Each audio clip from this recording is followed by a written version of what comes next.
नमस्कार सभी को। परीक्षा जंक्शन के इस प्लेटफॉर्म पे आप सभी का हार्दिक स्वागत है। तो चलिए आगे चलते हैं इंडियन पॉलिटी में। और इंडियन पॉलिटी में जैसा कि हम 42 कॉन्स्टिट्यूशनल अमेंडमेंट ऑफ 1976 की बात कर रहे थे। अच्छा, थोड़ा सा इंदिरा गांधी की सोच को लेकर चलते। जैसा कि मैंने अब तक बताया कि एक प्रधानमंत्री को मैंने खुद पढ़ा और दूसरे प्रधानमंत्री को मैं कार्य करते हुए देख रहा हूं। तो जितना मुझे पढ़े हुए और कार्य करते हुए प्रधानमंत्री को देखते हुए महसूस हुआ कि इस भारत में दो ही प्रधानमंत्री हैं जो बहुत ज्यादा प्रभावित करते हैं, और मुझे ही नहीं, काफी सारी शख्सियत को बहुत ज्यादा प्रभावित करते हैं अपने कार्यकाल से। वो है इंदिरा गांधी और एक है हमारे प्रधानमंत्री नरेंद्र मोदी जी। तो प्रधानमंत्री इंदिरा गांधी ने हमेशा से मौलिक अधिकारों को लेके बहुत ज्यादा आपत्ति जताई है। वो ये कहती है कि मौलिक अधिकार व्यक्तियों को इतने नहीं होने चाहिए, उन पर कुछ लिमिटेशंस होनी चाहिए, और सारे मौलिक अधिकार, सारे फंडामेंटल राइट्स मेरे अधिकार क्षेत्र में होने चाहिए। तो इसके लेके उन्होंने 42 अमेंडमेंट्स 1976 में इतना ज्यादा प्रभाव दिखाया अपने हर कार्यकाल में। 1967 से बात करें तो उनकी गवर्नमेंट थी। उसके बाद 1970 में चुनाव हुए लोकसभा के। उसके बाद देखा गया फिर 76 में इमरजेंसी का दौर चला। उसके बाद 80 के बाद जब उन्होंने 1984 का ब्लू स्टार ऑपरेशन नाम किया तो सिख दंगा हुआ। ये सारी चीजें देखा गया है, तो उसमें मौलिक अधिकार बहुत ज्यादा इफेक्टिव हुए हैं। चलिए तो बात कर लेते हैं आगे इंडियन पॉलिटी में 42 अमेंडमेंट। और ये हमारे भारत के संविधान का, भारत के इतिहास का सबसे डिस्प्यूटेड कॉन्स्टिट्यूशनल अमेंडमेंट है और सबसे बड़ा भी है। तो इसके बारे में आगे चर्चा करते हुए हम एक बार स्टार्ट कर लेते हैं। तो सभी डालेंगे इंडियन पॉलिटी।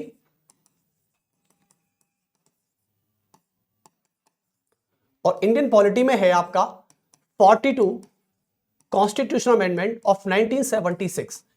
अच्छा, एक बात मैंने आपको बताया था जब मैं आपको संविधान पढ़ा रहा था, तो संविधान में या कॉन्स्टिट्यूशन में मैंने बताया था कि इसे संविधान का लघु संविधान कहा जाता है, यानी मिनी कॉन्स्टिट्यूशन कहा जाता है। ये मिनी कॉन्स्टिट्यूशन इसलिए कहा जाता है क्योंकि हमारे संविधान का एकमात्र कॉन्स्टिट्यूशनल अमेंडमेंट ऐसा है जिसमें सबसे ज्यादा और सबसे विस्तृत एक्सटेंडेड तरीके से अमेंडमेंट किए गए थे। आपको जानकर हैरानी होगी कि जो आज अपोजिशन पार्टी इस बात को कहती है कि नरेंद्र मोदी सरकार तानाशाही है, शायद आपको ऐसा पता लगेगा कि तानाशाह कौन था। मैं ये नहीं कह रहा कि इंदिरा गांधी ने सारे बुरे काम किए। इंदिरा गांधी सरकार ने बहुत अच्छे काम भी किए, जैसे कि प्रस्तावना को लेकर। प्रस्तावना में 3 शब्दों को जोड़ा गया, आप सभी को पता है, यानी सेक्युलरिज्म, इंटीग्रिटी एंड सोशलिस्ट। तो 3 शब्दों को जोड़ना मैं मानता हूं कि इंदिरा गांधी की सबसे बड़ी खूबी थी, और मैं इस बात पर उनके लिए तारीफ करता हूं कि आज हमारे वो बीच नहीं है, लेकिन ऐसा करके उन्होंने अपनी छवि और अपनी सरकार की छवि को बहुत बेहतर बनाया। और सबसे बड़ी बात है कि इतिहास में उनका नाम दर्ज हुआ, और होना ही था, जो भारत की प्रधानमंत्री है, इतनी बड़ी शख्सियत रह चुकी है। तो 42 अमेंडमेंट में पहले आप इसे लिख सकते हैं कि इसे हमारे संविधान का लघु संविधान कहा जाता है, यानी मिनी कॉन्स्टिट्यूशन, लघु संविधान। ठीक है। और लघु संविधान इसलिए कहा जाता है क्योंकि सबसे ज्यादा कॉन्स्टिट्यूशनल अमेंडमेंट इसी संवैधानिक संशोधन के माध्यम से किए गए थे। तो चलिए, तो पहली बात कर लेते हैं, और सारी हिस्ट्री मैंने लिखा दी थी इसके ऊपर, तो आपको मैं पहली बात कर लेता हूं। पहली बात करते हैं तो प्रस्तावना को लेके। आपको पता है कि 42 कॉन्स्टिट्यूशनल अमेंडमेंट ऑफ 1976 यह कहता है कि इसने प्रस्तावना में पहली बार और सबसे अंतिम बार संशोधन किया था। और आपको पता है कि हमारी प्रस्तावना में अब तक केवल एक बार ही संशोधन हुआ है, वो है 76 में। यानी 42 अमेंडमेंट 1976 में केवल एक बार अमेंडमेंट हुआ। उस अमेंडमेंट में 3 शब्द जोड़े गए थे। पहला था आपका धर्मनिरपेक्षता, जिसे पंथ निरपेक्ष कहा जाता है, सभी धर्मों का आदर करना, सभी धर्मों को बढ़ावा देना, किसी भी धर्म में भेदभाव नहीं करना, दैट ऑल। उसके बाद था पंथ निरपेक्ष, और समाजवादी था। समाजवादी शब्द में आपको बताया था कि सरकारी संपत्तियों का सुधारीकरण करना, नेशनलाइजेशन करना, और निजी संपत्तियों का उन्मूलन करना था। उसके अलावा थी अखंडता, ठीक है, कि हमारा भारत अखंड है, इसे किसी भी तरीके से ना तोड़ा जाए। तो चलिए सबसे पहले हम बात कर लेते हैं प्रस्तावना की। तो लिखेंगे कि प्रस्तावना, और प्रस्तावना में 3 शब्द जोड़े गए थे। पहला था आपका पंथ निरपेक्षता, पंथ निरपेक्षता जिसे आप सेकुलरिज्म कहते हैं। दूसरी बात करते हैं तो इसमें था अखंडता, अखंडता था। और तीसरी बात करें तो इसे कहते हैं समाजवाद, समाजवाद। तो कुल मिलाके यानी जब प्रस्तावना में मैंने 3 संशोधनों की बात की है तो मैं ये कह सकता हूं कि 3 शब्द का जोड़ा जाना इंदिरा गांधी की सरकार में बहुत ही सराहनीय और बहुत ही खूबी वाला काम था। चलिए इसके बारे में तो हमने चर्चा कर ली है, लेकिन आगे की हम बात करें तो यह प्रस्तावना कंप्लीट हुआ। प्रस्तावना के बाद हमारे संविधान में एक और संशोधन किया गया और उसमें संविधान के भाग 4A को जोड़ा गया और उसमें भी स्वर्ण सिंह समिति की सिफारिश के आधार पर 10 मूल कर्तव्य जोड़े गए थे। इंदिरा गांधी ने, हाँ, स्वर्ण सिंह समिति ने 8 की कहा था, लेकिन इंदिरा गांधी ने 10 जोड़े। तो हमारे संविधान में मूल कर्तव्य का जोड़ना, आर्टिकल 51A का निर्माण करना और हमारे संविधान में नया भाग 4A को जोड़ना, यह हमारे प्रधानमंत्री श्रीमती इंदिरा गांधी के द्वारा किया गया दूसरा सराहनीय काम था। चलिए तो लिख देते हैं, दूसरे काम की हम बात करते हैं। तो दूसरा जो सबसे बड़ा इंपॉर्टेंट है वो है संविधान के भाग 4A की बात करना। संविधान का भाग 4A और अनुच्छेद है हमारा क्या है 51A, यानी आर्टिकल 51A और संविधान का भाग 4A। इसमें स्वर्ण सिंह समिति सिफारिश के आधार पर 8 मूल कर्तव्यों को जोड़ने की सिफारिश की गई थी, लेकिन श्रीमती इंदिरा गांधी का फैसला सर्वोपरि रखा गया, क्योंकि वो भारत की प्रधानमंत्री हैं और ऐसी हजारों कमेटी को वो जज करती हैं। तो चलिए सबसे बड़ी बात है तो यहां पर लिख सकते हैं कि 10 मूल कर्तव्य जोड़े गए, 10 मूल कर्तव्य जोड़े गए। चलिए उसके बाद मैं बात करता हूं नेक्स्ट की बात। तो आप नेक्स्ट लिख सकते हैं इसमें कि नेक्स्ट क्या हो सकता है। देखें दूसरी बात करें तो तीसरा सबसे बड़ा अमेंडमेंट इसमें क्या था बच्चों। तीसरा सबसे बड़ा अमेंडमेंट यह था, तीसरा अमेंडमेंट यह कहता है कि इसमें क्या किया गया, इसमें यह किया गया श्रीमती इंदिरा गांधी अपने 42 अमेंडमेंट ऑफ 1976 में यह कहती हैं बच्चों कि मूल अधिकारों यानी हमारे संविधान के मैग्ना कार्टा को की तुलना में संविधान के भाग 4 डीपीएसपी को सर्वोपरि रखा गया।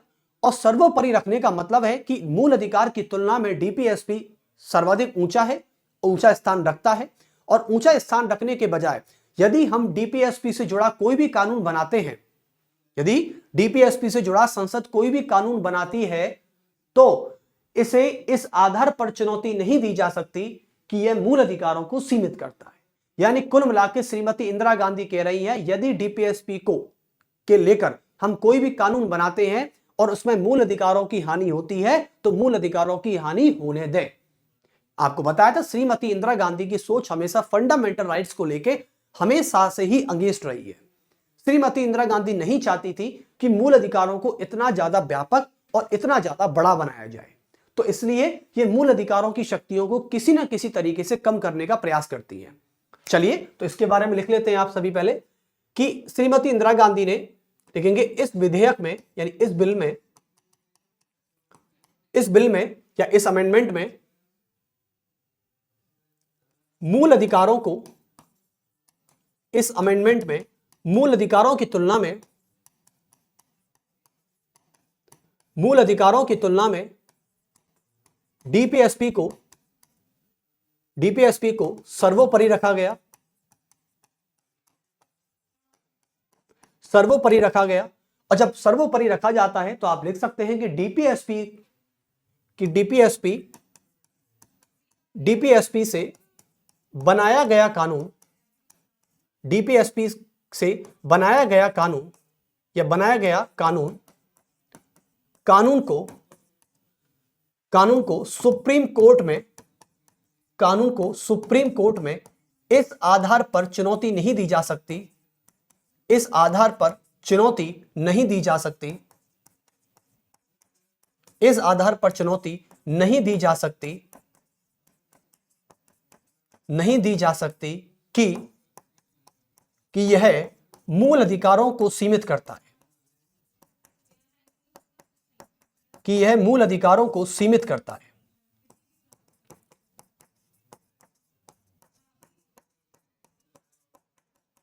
यानी कुल मिलाके मैं यह कहना चाह रहा हूं कि श्रीमती इंदिरा गांधी यह कहना चाहती थी कि कल को यदि मैं राज्य के नीति निर्देशक तत्वों को लेकर कोई भी कानून बनाती हूं तो कोई भी व्यक्ति और कोई भी देश का न्यायालय यह ना बोले कि आपने जो श्रीमती मैडम आपने जो कानून बनाया है यह मूल अधिकारों को चैलेंज करता है, इसलिए अपने कानून को खत्म कर दीजिए। नहीं, श्रीमती इंदिरा गांधी कहती है कि मैं खत्म नहीं करूंगी। यदि मूल अधिकार खत्म होता है तो हो जाने दो।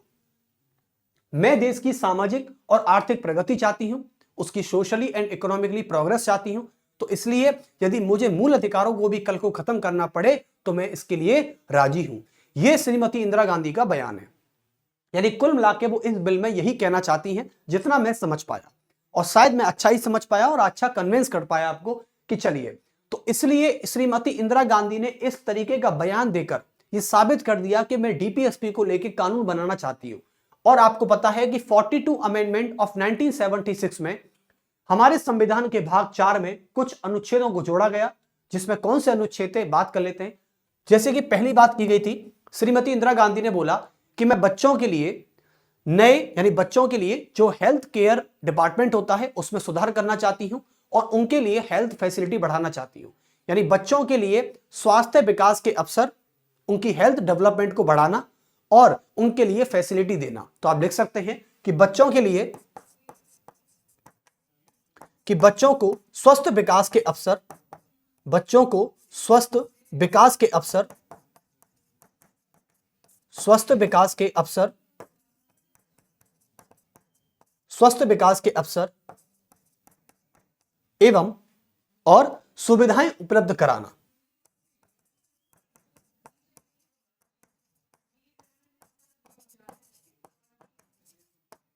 और सुविधाएं उपलब्ध कराना उनका सबसे बड़ा काम यही था। ठीक है, उसके बाद दूसरी बात कर लेते हैं। इस अमेंडमेंट में और चीजें जोड़ी गई थी, जैसे कि पहली दूसरी चीज क्या थी? दूसरी चीज थी कि आज से भारत के उन गरीबों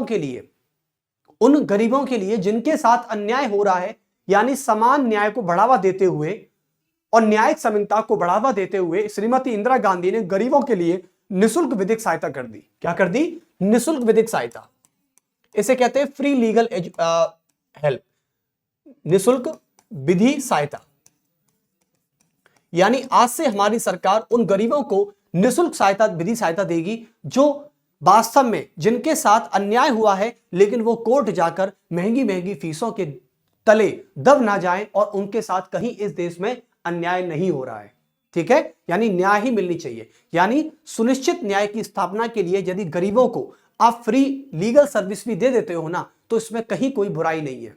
क्योंकि यदि गरीब के साथ अन्याय हो रहा है और अमीर उसे किसी भी तरीके से उसका शोषण कर रहा है, एक्सप्लॉयटेशन कर रहा है, तो कहीं ना कहीं हमारे भारत के संविधान में अल्पसंख्यकों के हितों की सुरक्षा नहीं हो रही है।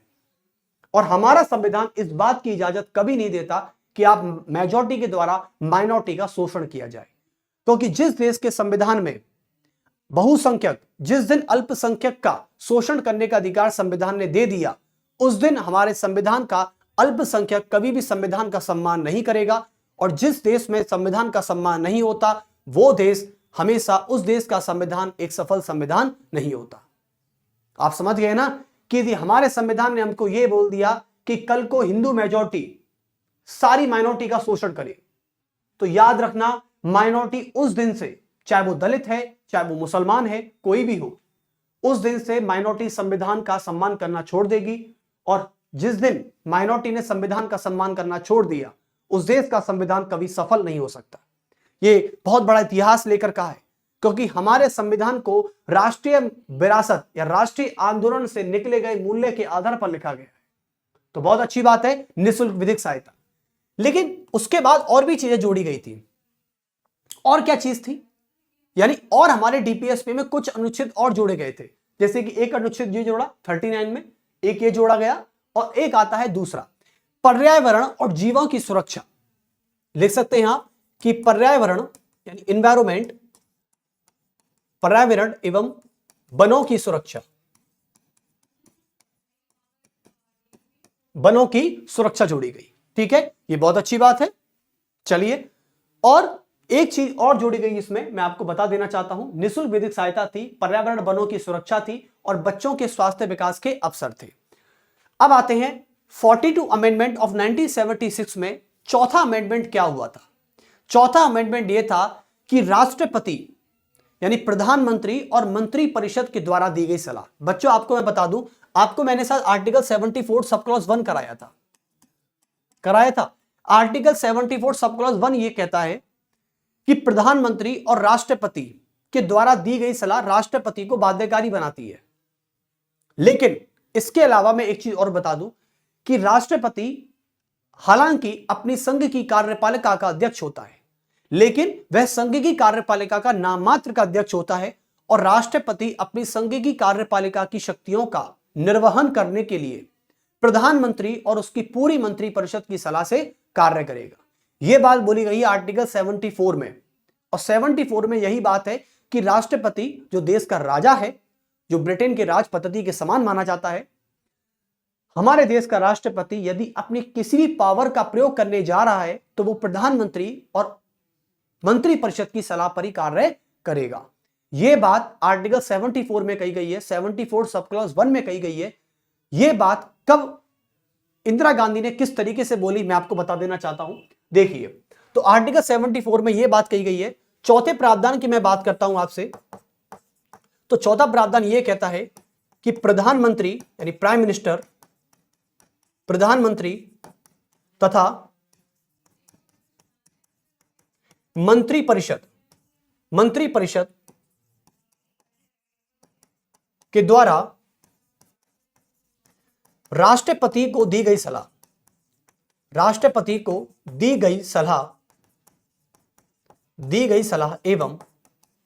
एवं परामर्श राष्ट्रपति के लिए बाध्यकारी है।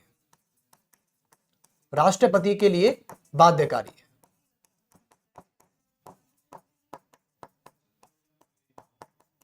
राष्ट्रपति के लिए बाध्यकारी है। तो कुल मिलाके मैं आपसे यही बात कह देना चाहता हूं कि राष्ट्रपति कभी भी प्रधानमंत्री और मंत्रिपरिषद की सलाह को मना नहीं कर सकता।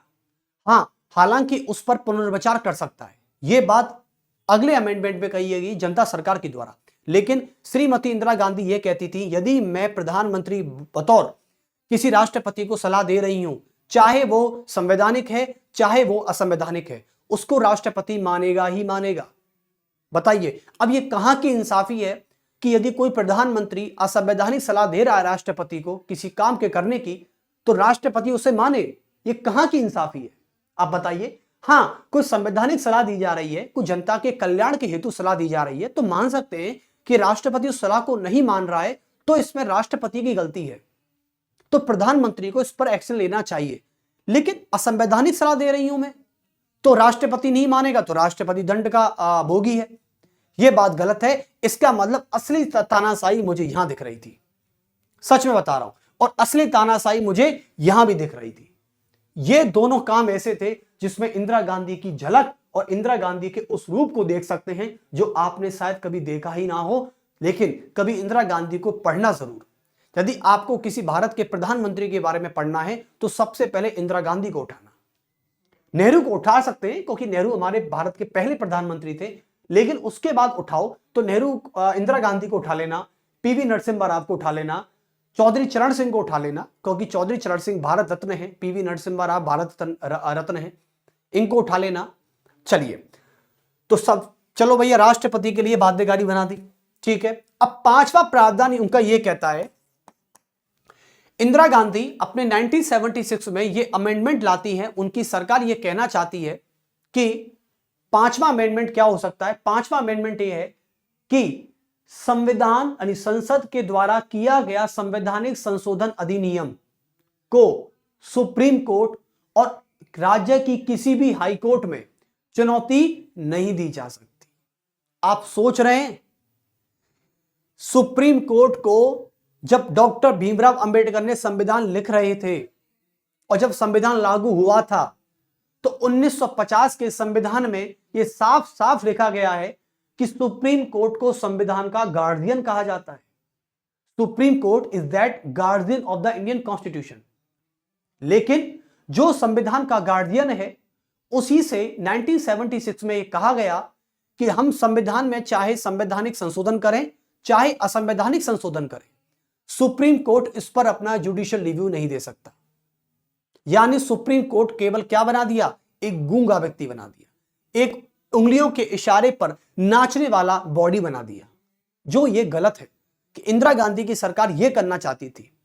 मुझे बिल्कुल भी ये बयान सही नहीं लगा उस सरकार का, जो जब ये सरकार ने दिया था कि सुप्रीम कोर्ट और किसी भी राज्य का उच्च न्यायालय संसद के द्वारा पारित किसी भी विधेयक पर, संविधान संशोधन विधेयक पर अपना जुडिशियल रिव्यू नहीं कर सकता। तो लिख सकते हैं कि सुप्रीम कोर्ट और हाई कोर्ट, सुप्रीम कोर्ट एवं हाई कोर्ट, सुप्रीम कोर्ट एवं हाई कोर्ट संसद द्वारा पारित संविधान संशोधन विधेयक, संविधान संशोधन विधेयक पर न्यायिक समीक्षा नहीं कर सकता, न्यायिक समीक्षा नहीं कर सकता।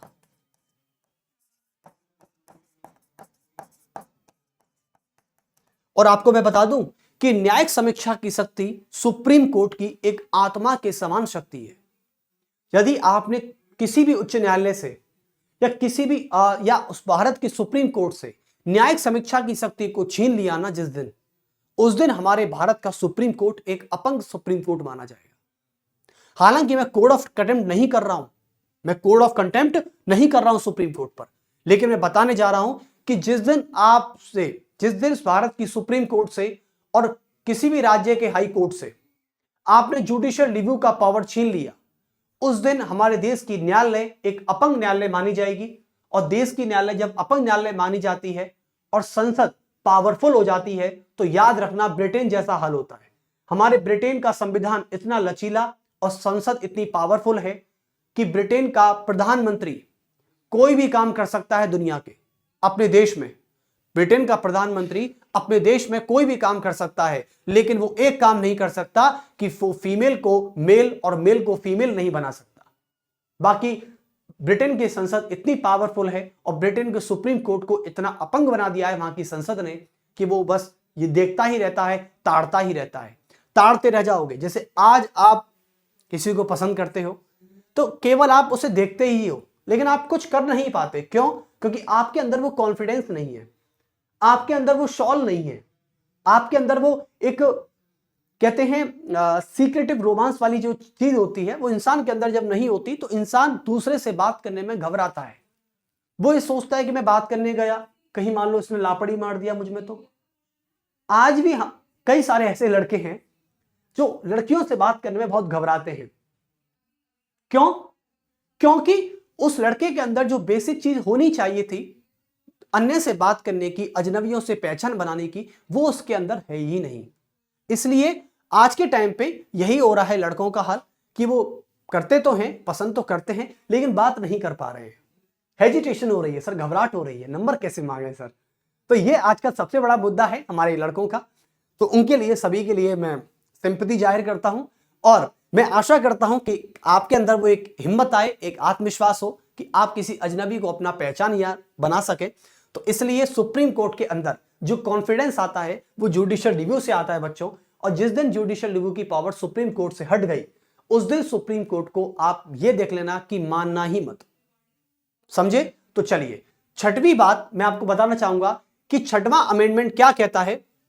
बच्चों, छठवां अमेंडमेंट यह कहता है कि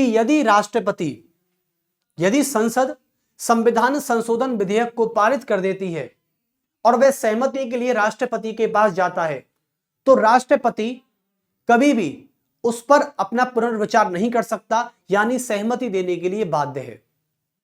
यह कैसी बात हुई भाई?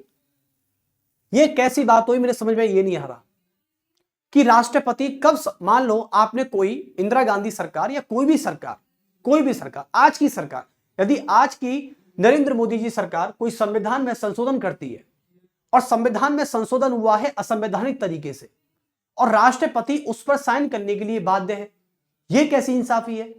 यह तो नाइंसाफी हो गई। इसलिए राष्ट्रपति अब इस समय तो पुनर्विचार कर सकता है, पॉकेट भी कर सकता है, दैट्स ऑल, लेकिन उस समय की बात में राष्ट्रपति उस पर सहमति देने के लिए बाध्य था।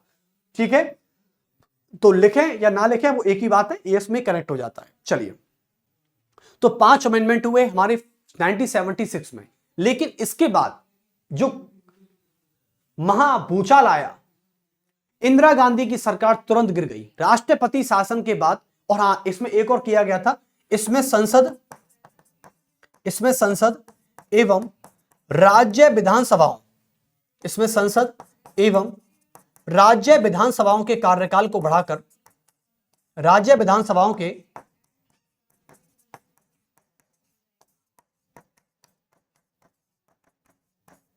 कार्यकाल को बढ़ाकर 5 वर्ष से 6 वर्ष किया गया।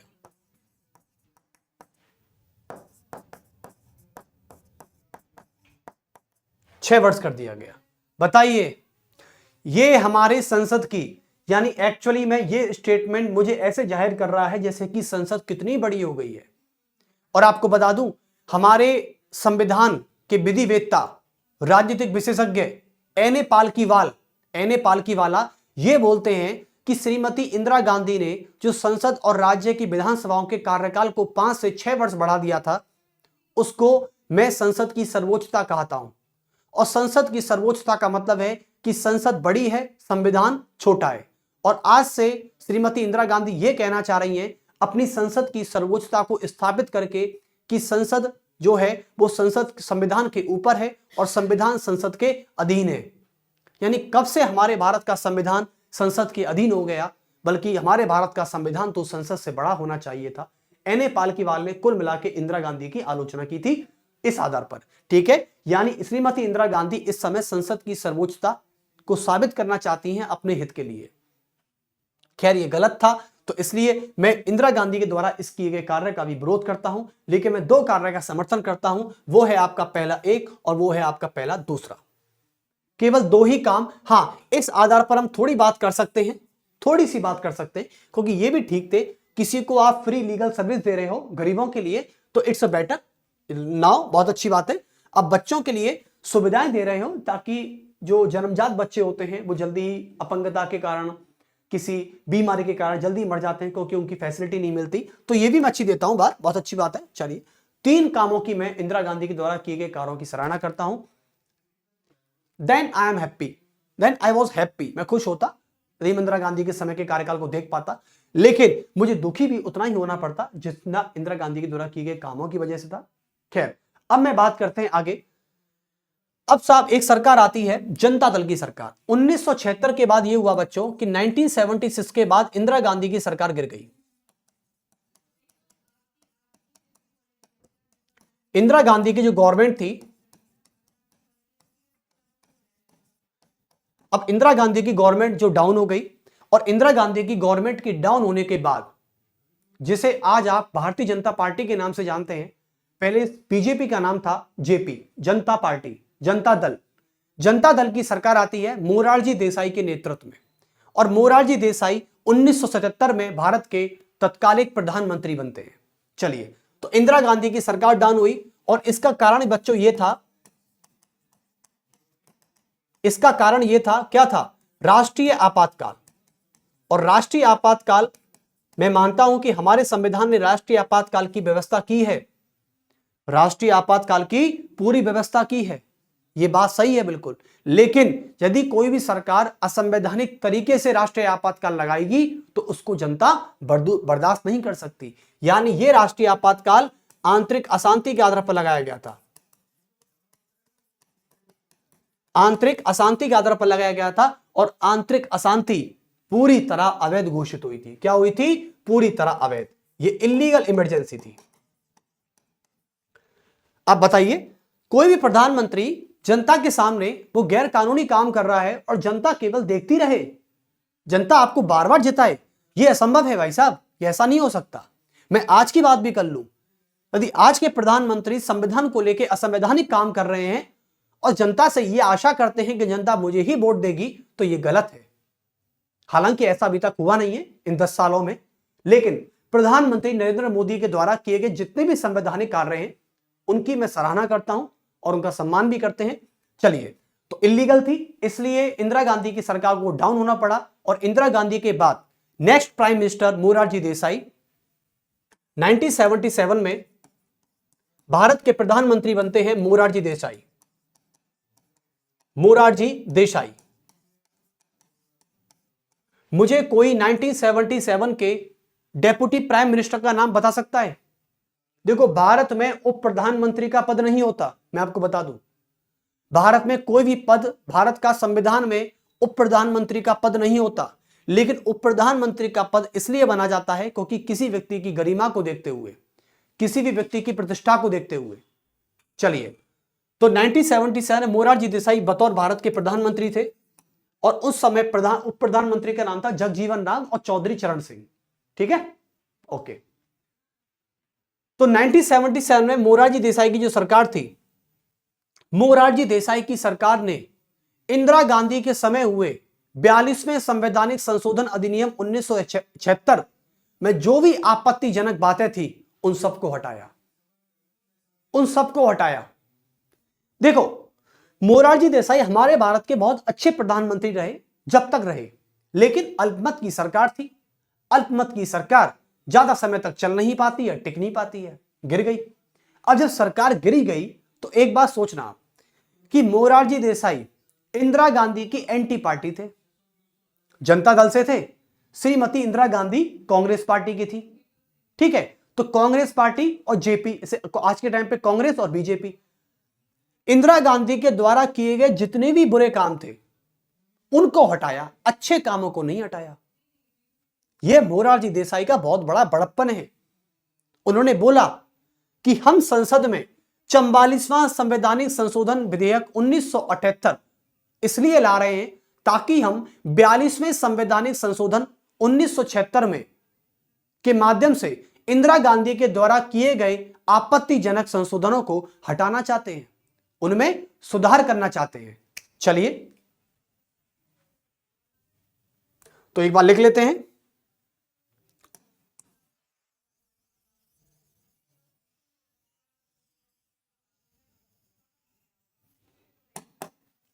तो सभी लिखेंगे 44 ऑफ 1978।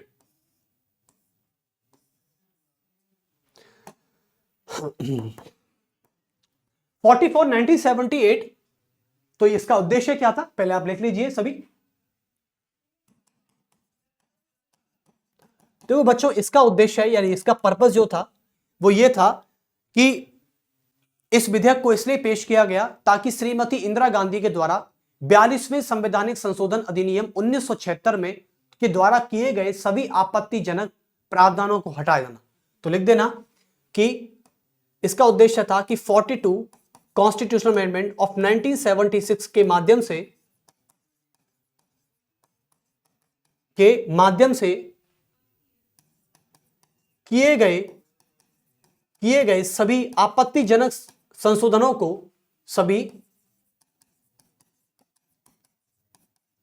आपत्तिजनक संशोधनों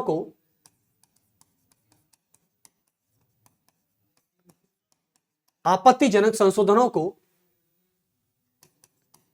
44 कॉन्स्टिट्यूशनल अमेंडमेंट ऑफ 1978 विधेयक पेश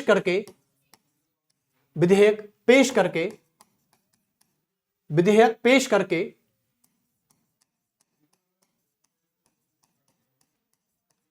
उन्हें हटाना सबसे बड़ा काम था। चलिए, आपत्तिजनक संशोधन, जैसे कि मोरारजी देसाई को लगता था कि भाई हमारी प्रस्तावना में 3 शब्द जोड़े गए हैं। वेरी गुड इंदिरा गांधी जी, यानी मोरारजी देसाई इंदिरा गांधी का समर्थन करते हैं, बहुत अच्छी बात है, बहुत खुशी की बात है। भाई देखो, मैं तो ये बात कहता हूं यार, आप किसी पॉलिटिकल पर्पस से मत सोचना, ठीक है। आज मैं पॉलिटी पढ़ा रहा हूं, पॉलिटी पढ़ाते हुए मुझे जिस भी प्रधानमंत्री का काम अच्छा नहीं लगता, मैं तो सीधी बात कह देता हूं कि भाई मुझे अच्छा नहीं लग रहा, चाहे वो किसी भी पार्टी से हो, मुझे फर्क नहीं पड़ता, ठीक है। मुझे लगता है कि काम असंवैधानिक है तो आप उस प्रधानमंत्री को घेरे में ले सकते हैं, लेकिन मुझे लग रहा है कि किसी प्रधानमंत्री का काम अच्छा है, चाहे वो बीजेपी से है, चाहे वो कांग्रेस से है, चाहे वो किसी भी अन्य पार्टी से है, मुझे कोई फर्क नहीं पड़ता, यदि काम अच्छा है तो मैं काम अच्छा ही करूंगा। जैसे कि एक छोटा सा एग्जांपल है, कल को इंडिया और ऑस्ट्रेलिया का, कल इंडिया और ऑस्ट्रेलिया का मान लो मैच हो रहा है, ठीक है।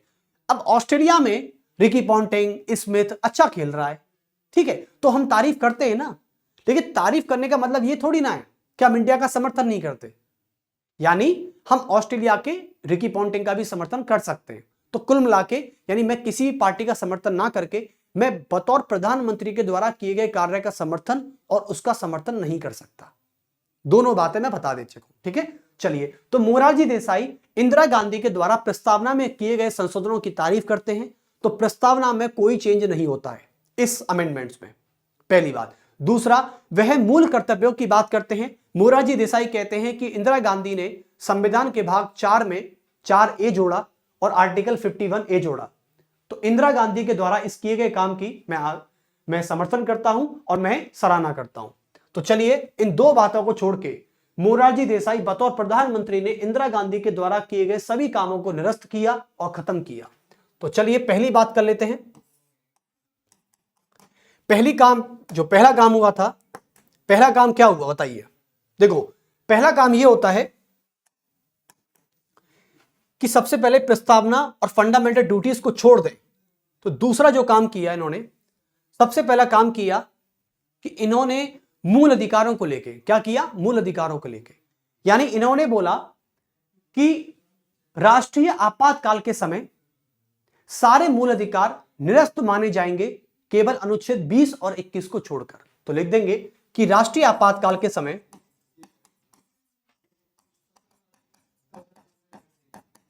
राष्ट्रीय आपातकाल के दौरान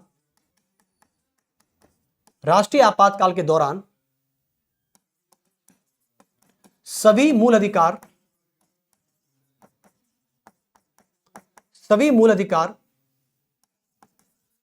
स्थगित माने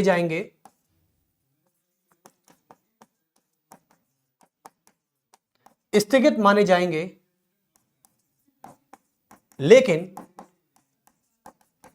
लेकिन अनुच्छेद 20 व 21 को छोड़कर। यानी कुल मिला के मैं यही बात कहना चाह रहा हूं, लेकिन श्रीमती इंदिरा गांधी ने जो नेशनल इमरजेंसी लगाई थी उसमें सारे मूल अधिकारों को बिल्कुल स्थगित कर दिया गया था, यानी उस समय आर्टिकल 20 और आर्टिकल 21 को भी नहीं छोड़ा, उसको भी स्थगित कर दिया इंदिरा गांधी ने। तो मोरारजी देसाई ने यह बात थोड़ा चेंज करके बोली कि अब से मूल अधिकार खत्म माने जाएंगे राष्ट्रीय आपातकाल के समय, लेकिन जो श्रीमती इंदिरा गांधी ने किया मैं वो काम नहीं करूंगा, यानी आर्टिकल 20 और 21 को छोड़कर सारे मूल अधिकार खत्म होंगे। इंदिरा गांधी ने सारे किए थे, इनको भी नहीं छोड़ा उन्होंने, तो 21 को छोड़कर सभी। चलिए, तो पहला चेंज आप समझ में आया। दूसरे चेंज की मैं बात करता हूं। दूसरा चेंज यह था कि राष्ट्रीय आपातकाल प्रधानमंत्री और उसकी मंत्री परिषद की लिखित सिफारिश पर ही राष्ट्रपति घोषणा कर सकता है, क्योंकि आंतरिक अशांति जो थी उसमें प्रधानमंत्री इंदिरा गांधी ने राष्ट्रपति को लिखित सिफारिश कहकर राष्ट्रीय आपातकाल नहीं लगवाया था। बहुत बड़ी बात कही है मैंने, यानी इंदिरा गांधी ने केवल मौखिक तौर पर बोला था कि राष्ट्रपति जी देश में राष्ट्रीय आपातकाल की घोषणा करें, बस। कोई भी लिखित सिफारिश नहीं थी प्रधानमंत्री इंदिरा गांधी के पास। तो चलिए, दूसरा चेंज कि प्रधानमंत्री व मंत्रिमंडल, प्रधानमंत्री और मंत्रिमंडल की लिखित सिफारिश पर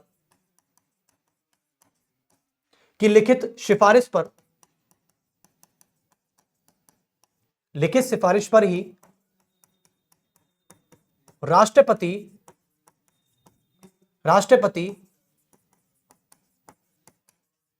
आपातकाल की घोषणा कर सकता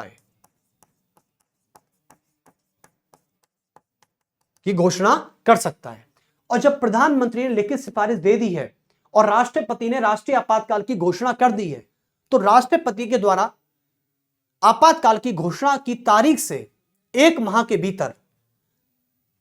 भीतर सरकार को, यानी उस प्रधानमंत्री और पूरी मंत्रिमंडल को संसद से राष्ट्रीय आपातकाल का बिल पास कराना होगा विशेष बहुमत से। तो लिखेंगे कि घोषणा की तारीख से, कि घोषणा की तारीख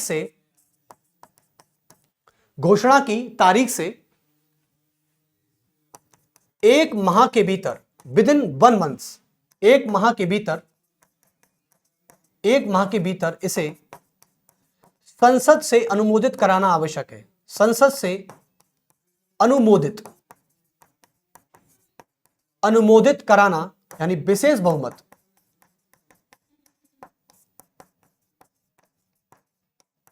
अनुमोदित कराना आवश्यक है।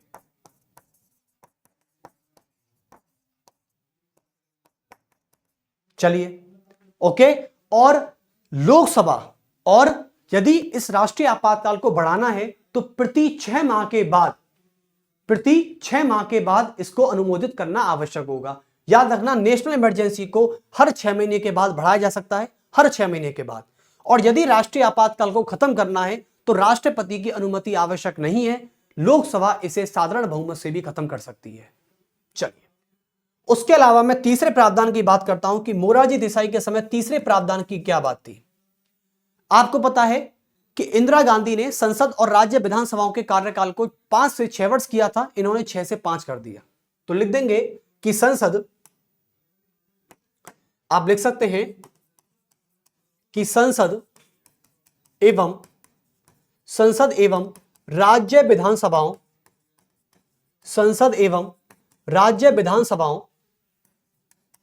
के कार्यकाल को 6 वर्ष से 5 वर्ष पुनः किया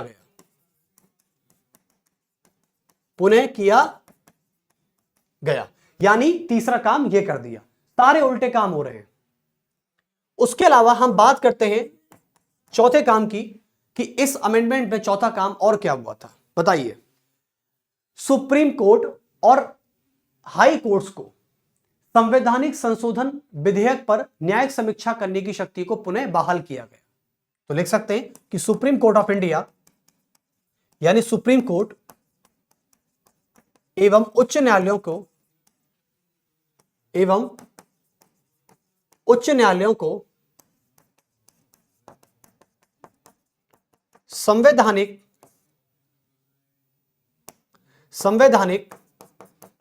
संशोधन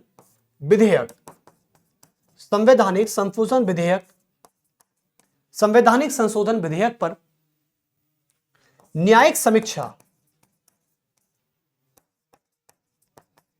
न्यायिक समीक्षा करने की शक्ति दी गई, की शक्ति को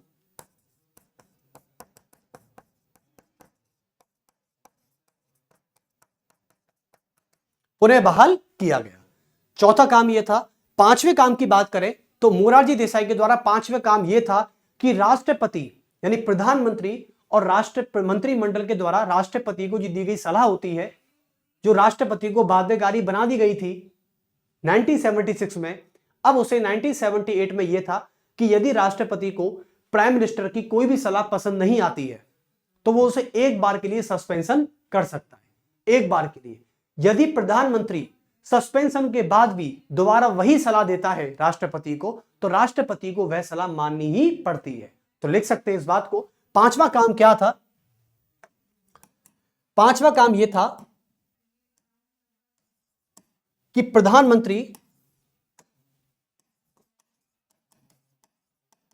प्रधानमंत्री और मंत्रिपरिषद, प्रधानमंत्री और मंत्रिमंडल द्वारा राष्ट्रपति को दी गई सलाह पूर्णतः बाध्यकारी नहीं हो सकती, यानी कंप्लीटली पूर्णतः बाध्यकारी नहीं है। राष्ट्रपति एक बार के लिए एक बार के लिए क्या कर सकता है, एक बार के लिए पुनर्विचार करने को कह सकता है, पुनर्विचार करने को कह सकता है, पुनर्विचार एक बार कह सकता है। ठीक है, यदि प्रधानमंत्री उस पर पुनर्विचार करे या ना करे तो लिख देंगे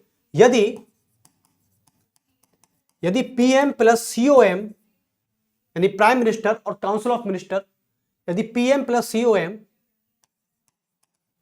उस पर पुनर्विचार करे यानी सस्पेंशन, उस पर सस्पेंशन करे या ना करे तो फिर राष्ट्रपति सलाह मानने के लिए बाध्यकारी है, सलाह मानने के लिए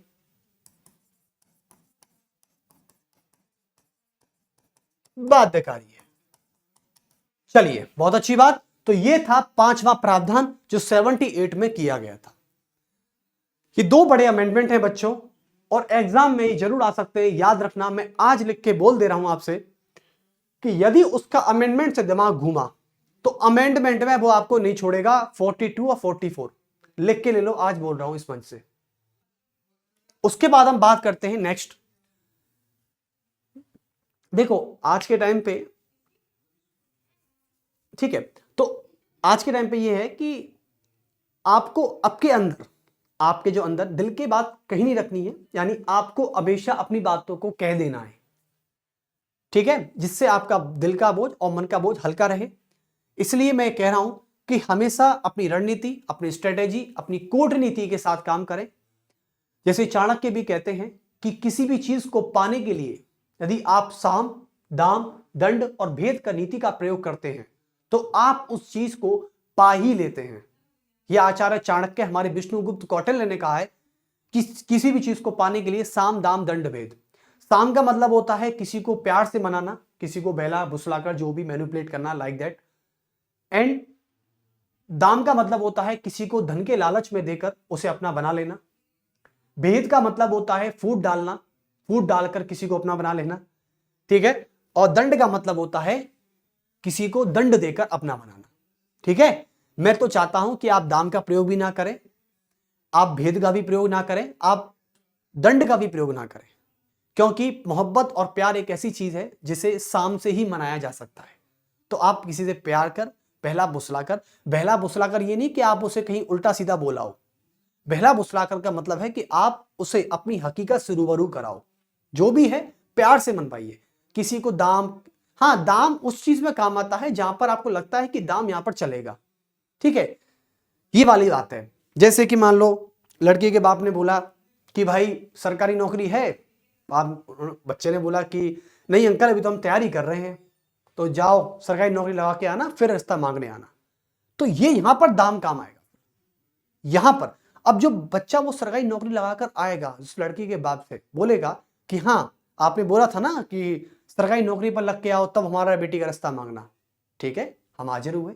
तो कुछ ऐसी बातें हैं चाणक्य की जो चारों नीतियों का इस्तेमाल करके महापद्मानंद जैसे शासक को हराता है। यह खैर चाणक्य पॉलिसी में है, जो हम जल्दी ही लेक्चर इसका लेने वाले हैं। तो हमने 44 पढ़ाया।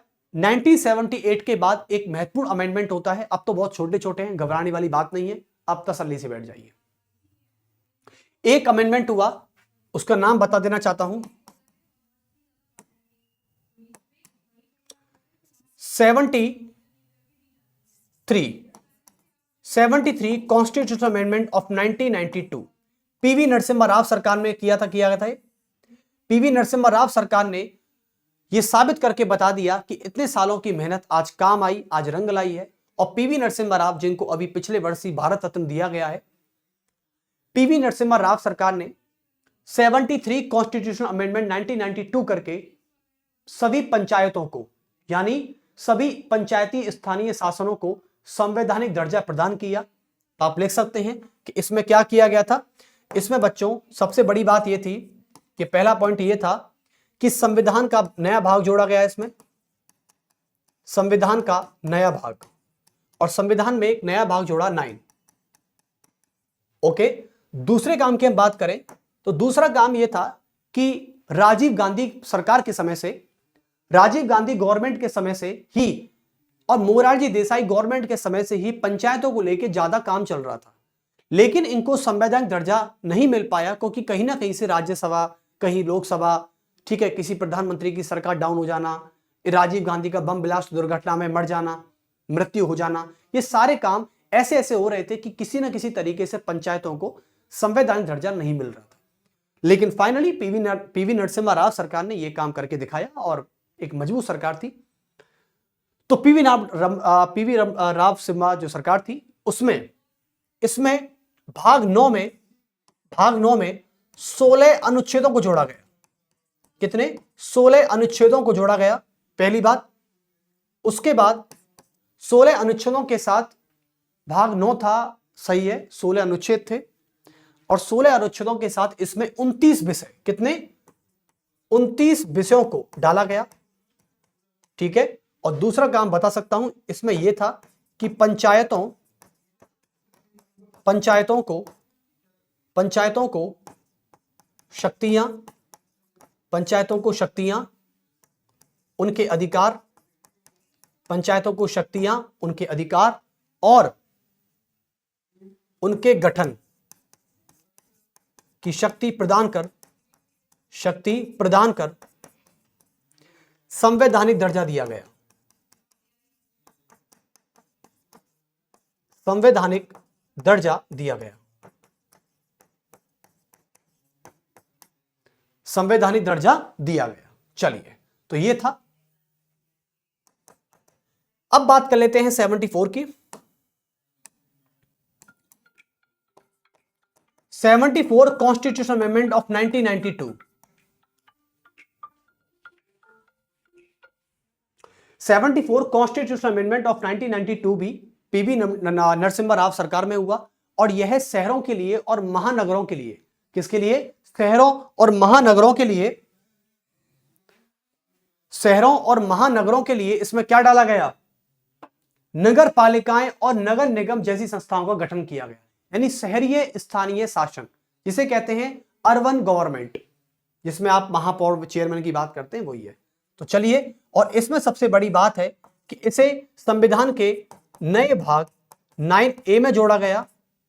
इसमें 18 अनुच्छेदों को जोड़ा गया, 18 अनुच्छेदों को जोड़ा गया और इसके साथ 18 विषयों को जोड़ा गया।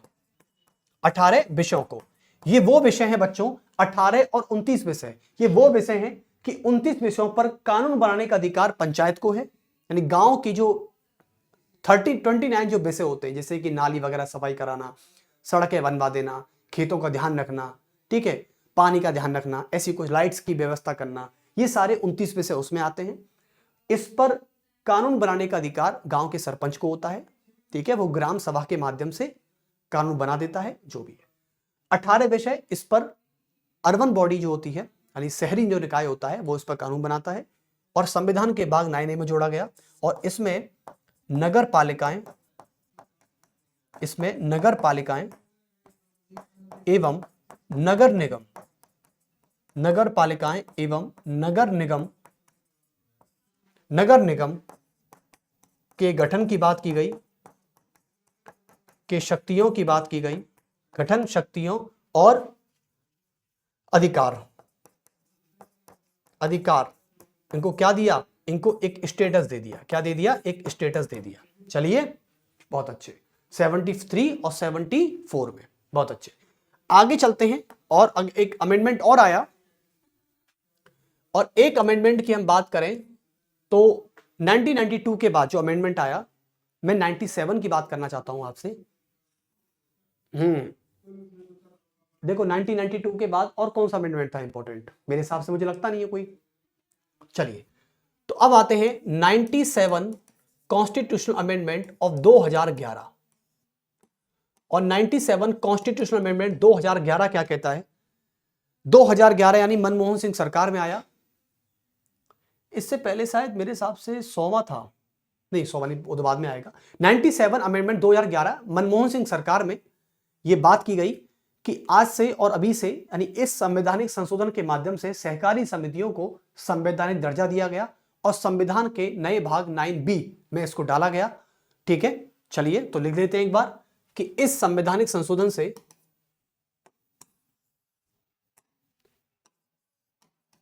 इस संवैधानिक संशोधन अधिनियम के माध्यम से संवैधानिक संशोधन एक्ट के माध्यम से कोऑपरेटिव कमिटीज। अच्छा, अभी आपको पता है कि कोऑपरेटिव कमिटीज के यूनियन मिनिस्टर का नाम क्या है? यानी अभी भारत में जितनी भी कोऑपरेटिव कमिटी हैं, ठीक है, जो जनता के रिसोर्सेज का ध्यान रखती हैं, ठीक है, चाहे वो डेयरी मिल्क प्रोडक्ट हो, ठीक है, चाहे वो कोई भी अन्य रिसोर्सेज हो, तो उसका ध्यान रखने का, उसको मोनेटाइज करने के अभी जो हमारे भारत के यूनियन मिनिस्टर हैं अमित शाह, जो भारत के केंद्रीय गृह मंत्री भी हैं, भारत के होम मिनिस्टर भी हैं और कोऑपरेटिव कमिटीज के मिनिस्टर भी हैं।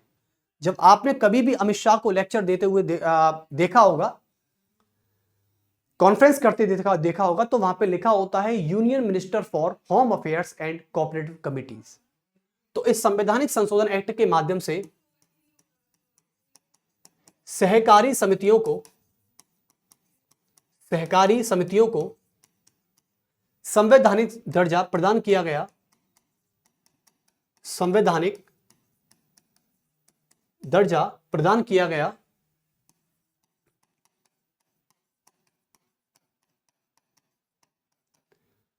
और सबसे बड़ी बात आपको बता दी जाए कि हमारे संविधान के भाग 3, जिसे कॉन्स्टिट्यूशन का मैग्ना कार्टा कहा जाता है, डिक्लेरेशन लेटर कहा जाता है, उस संविधान के भाग 3 में एक आर्टिकल 19(1)(g) को जोड़ा गया और आर्टिकल 19(1)(g) ये कहता है कि व्यक्ति अपनी जीविका को चलाने के लिए, अपनी लाइफ स्टाइल को हैंडल करने के लिए वो व्यापार और अन्य पेशे को भी अपना सकता है, जैसे डॉक्टर, इंजीनियर, लाइक दैट, कोई बिजनेस करना है, कोई स्टार्टअप करना है, जैसे भी है। चलिए, लेकिन किसी भी तरीके का व्यापार कोई ऐसा नहीं होना चाहिए जैसे कि मानव तस्करी, ह्यूमन ट्रैफिकिंग के व्यापार को आर्टिकल 19(1)(g) के क्राइटेरिया में नहीं माना जाता, क्योंकि ह्यूमन ट्रैफिकिंग आर्टिकल 23 के अकॉर्डिंग एक एक्सप्लॉयटेशन के तहत मानी जाती है, जिसे शोषण कहा जाता है। चलिए, तो उसके अलावा लिख सकते हैं कि डीपीएसपी के पार्ट 4 में, और इसमें डीपीएसपी जो पार्ट 4 है हमारा संविधान का, उसके नए article 43(b) sub clause B में इसको डाला गया। ये सारे छोटे छोटे अमेंडमेंट्स हैं, इतना गौर नहीं करना है इन पर, और इतने खास हो सकते हैं, इंपॉर्टेंट तो है ही, लेकिन 42 और 44 बहुत ज्यादा इंपॉर्टेंट है। उसके अलावा 2011 के बाद मनमोहन सिंह सरकार 2014 में डाउन होती है। डाउन इन द सेंस, अपनी मेजॉरिटी की सरकार थी, मनमोहन सिंह प्रधानमंत्री थे, पहले सिख प्रधानमंत्री थे मनमोहन जी। उसके बाद नरेंद्र मोदी की सरकार आती है और नरेंद्र मोदी की सरकार के आते ही 99 कॉन्स्टिट्यूशनल अमेंडमेंट 2014, नरेंद्र मोदी की सरकार ने कुछ ऐसा करके दिखाया जिसे शायद मैं भी आज पसंद ना करूं, और यह संसद से एक बिल पारित होता है जिसका नाम है एनजेएसी बिल। क्या था? NJAC bill. और नरेंद्र मोदी यह कहना चाहते हैं उस एनजेएसी बिल में कि आज से और अभी से जब यह बिल पारित होने वाला है, राष्ट्रपति के पास जाने वाला है, और अचंभे की बात देखिए, राष्ट्रपति ने सिग्नेचर भी कर दिए इस पर, और क्यों ना करें, संसद ने पारित जो किया है, जब कोई बिल संसद पास कर देती है तो राष्ट्रपति उस पर सहमति दे ही देता है। ये एक परसेप्शन माना जाता है, ठीक है। हालांकि वो सस्पेंशन कर सकता है, लेकिन सस्पेंशन करने के बाद यदि वापस से वो फिर से राष्ट्रपति के पास आएगा तो राष्ट्रपति उस पर अपना सिग्नेचर करने के लिए बाध्य है।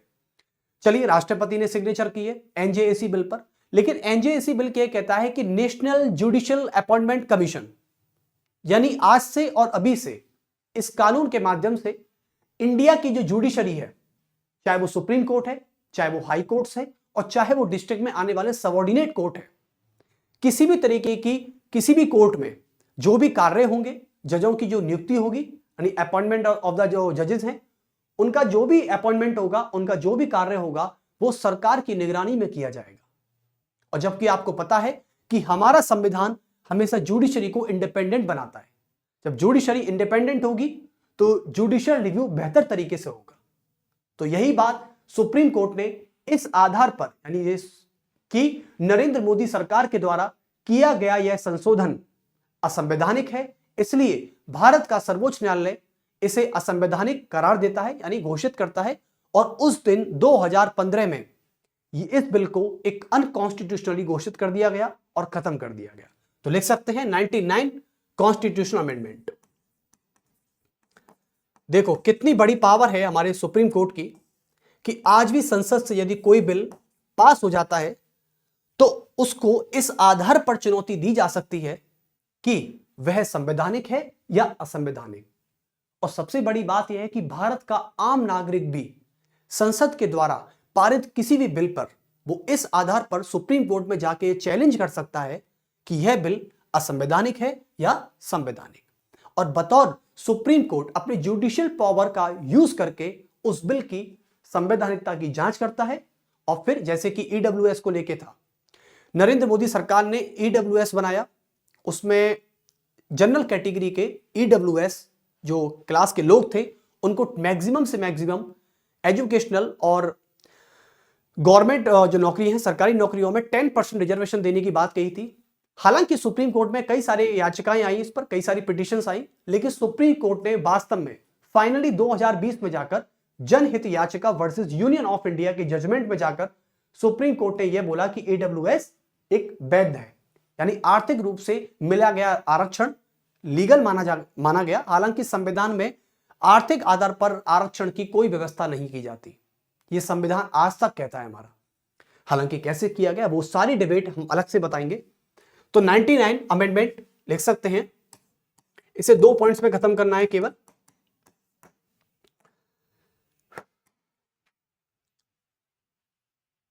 तो लिखेंगे एनजेएसी एक्ट के माध्यम से, एनजेएसी एक्ट के माध्यम से इसमें न्यायपालिका के सभी कार्यों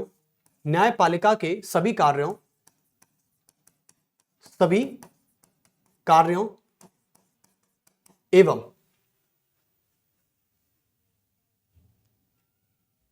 नियुक्तियों यानी अपॉइंटमेंट नियुक्तियों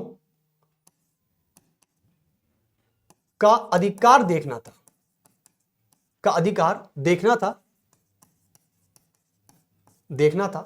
आप दूसरे में लिख सकते हैं लेकिन सुप्रीम कोर्ट द्वारा इसे संविधान के मूल ढांचे से छेड़छाड़ के आरोप में संविधान के मूल ढांचे से छेड़छाड़ के